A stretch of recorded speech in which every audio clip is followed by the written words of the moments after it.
Hi, I'm Chris Carter from Rockin Reelin magazine. Is that it? And I'm backstage in Dorset with Mark Chadwick from the Levellers. We're doing a cover piece for Rockin Reel on the 20-year anniversary of Levelling the Land. It'll be kind of looking at the circumstances under which it was recorded, the kind of the time periods, and looking as well at like what it means nowadays, and you know, the band's reaction to it now as opposed to then, and kind of looking at its place in history, I suppose. But I since found out something about Chris that he's just let out the cat out of the bag, that the first gig he ever came to was the Levellers, and I asked, why?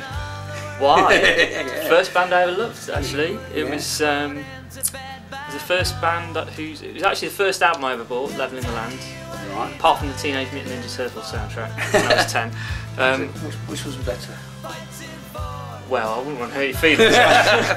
Let's put it this way, I still own both. When I first met them, which was in 2000, they were really rude to me. And then a few years later, I got sent their live DVD to review, and I wrote that they were rude to me. And that got back to the band, and they've been lovely to me ever since. My dad took me, and he When then... was it? Manchester Apollo, 1995. Good place.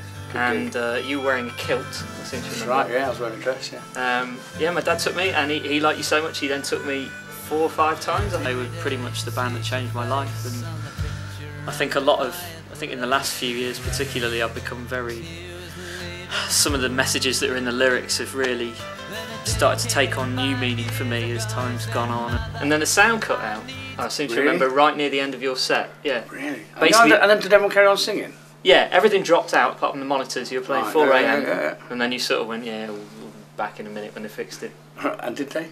Yeah. It was good. No. A good gig. It's a good gig. Hey, 20 years on, the album's lost none of its power. It's, you know, the only thing that dates it, I think, is the fact that it says on there the year is 1991. But you know, you listen to a song like Another Man's Cause, and that really could have been written about the Iraq War. It could be written about any war, and I think that's why it's so timeless. Right, your turn. What do you think the importance is of grassroots magazines like Rockin Reel? Well, if you think about all the other magazines, are rubbish, and only cover a minute selection of what's actually available out there to listen to.